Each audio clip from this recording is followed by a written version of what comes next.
Hi everyone, I'm here today to hopefully shed some light into a question that I get very often, especially when it happens in our matches. So we had this happen in our match this past weekend in the 38 America, in which the question is how come someone is ahead in overall, but it falls behind within their division. So let's say in our match this past weekend, the top one shooter, the first overall, was actually not the winner of the carry optics division. The winner of the carry optics division was second overall, but came in first in the carry optics. So, how is that possible? Why this happens? Is that an issue in results or anything? A bug in calculations or anything like that? And I get it because it's not very intuitive and it's not very easy to kind of a picture in your mind how it's possible.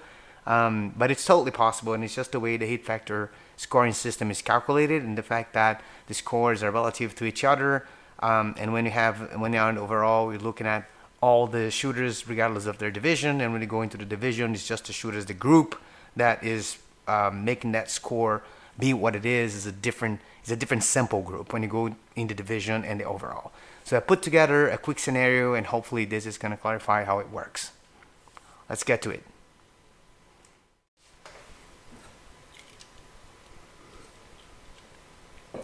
Okay, before we dive deep into this, I want to make sure you understand.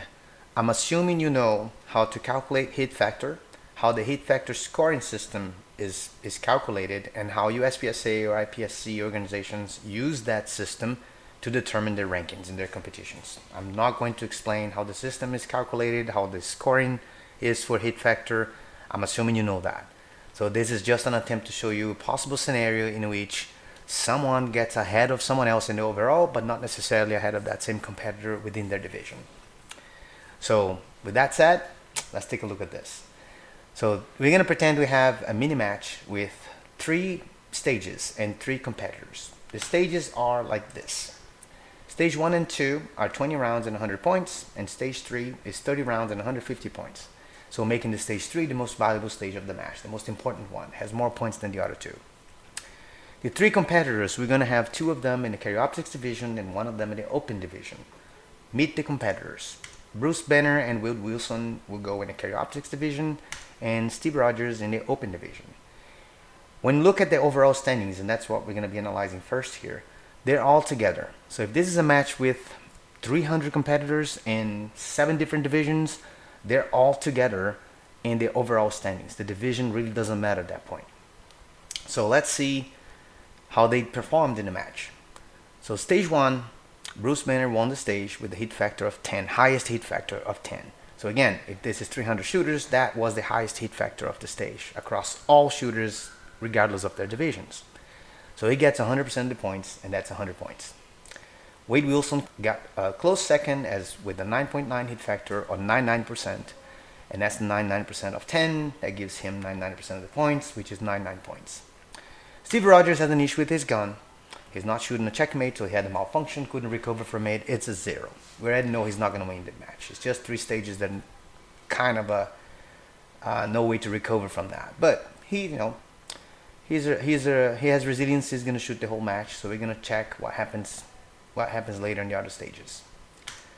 Stage 2, we got Wade Wilson as the winner of the stage. He got the hit factor 10. The 10 here is just a round number to make math easy. This could be any number as long as it is the highest hit factor, the highest number across all shooters in the match. So in this case, it's a 10, make it easy math. So 10 is 100%, gives Wade Wilson 100 points. Bruce Banner came in second with a 9.4 hit factor, that is 94% of 10, and also 94% of the points, which is 94 points. Steve finally got a good stage and got a hit factor 8, and that is 80 points. 8 is 80% of 10, 80% of 100 points as well, which gives him 80 points. So now if the match ends now, if it's just these 2 stages, there will be absolutely no difference between the overall standings and the division standings. You would still have Wade Wilson winning the match in the overall and winning the division in the carry optics division, because Steve Rogers is making no difference to them in those 2 stages because Steve Rogers is behind them. So they have the highest hit factors. Both of them have higher hit factors than Steve Rogers. Therefore, no influence whatsoever from Steve there. The overall and the division would be the same standings. But something happened in stage 3 that changes everything. In the stage 3, surprise, Steve Rogers actually won the stage. He got a 10 hit factor, 100% of the points, 150 points. In second came Bruce Banner with 8.3 hit factor, which is 83% of Steve's hit factor 10. So 83% of the points as well, which is 124.5 points. That's 83% of 150.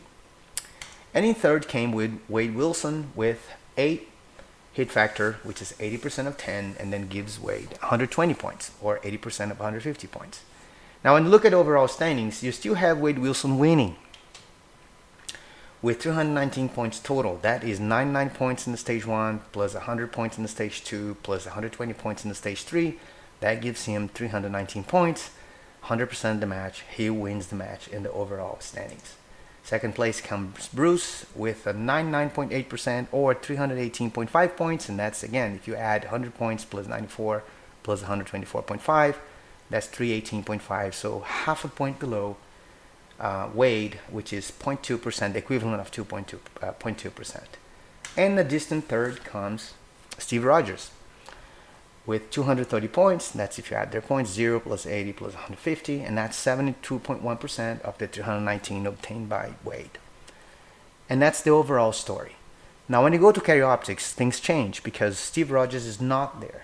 So if you look at Optics here in the bottom of the screen, we're going to have Bruce Banner and Wade Wilson only. Steve Rogers is not in the picture anymore. Like I said before, for stage 1 and 2, that makes no difference because Steve didn't have good stages, were not ahead of neither Bruce nor Wade. So it would be the same story. Wade Wilson would still be the winner with 199 points versus 194 from Bruce. However, when you look at stage 3 now, it's a different story because there is no Steve anymore. So the highest hit factor, the winner of the stage, is actually Bruce with his 8.3 hit factor. That gives him now 100% of the points, or 150 points. Wade Wilson comes second with the 8 hit factor, which is 96.4% and 144.6 points. Now, when you add these points together, the reality now changes. So if you look at the standings, you're going to have actually Bruce with 344 points and Wade with 343.6 points. That's the, if you just add 99 plus 100 plus 144.6 gives him 343.6, and Bruce with 100 plus 94 plus 150 gets 244. So the situation flips. And in the Optics division, the winner is Bruce, despite the fact Wade beat him in the overall. So I hope this explains to you how this is possible. Not only possible, but very common. Like I said, it happened this weekend in our local match here. Not too long ago, it happened in a bigger match. It's not a sanctioned USPSA match, but it's kind of a major match for us. It's the Cinco de Plinko that we had in the Staccato range. And it was a similar situation that somebody that got in the top 3 overall, got a big trophy and all, pretty nice prize, pretty nice award there, was not the winner of their division. And the winner of their division was not in the top 3. So this is possible. It's just math. It's just how it works. So hopefully this gives you a little bit more clarity on this type of thing. See you later.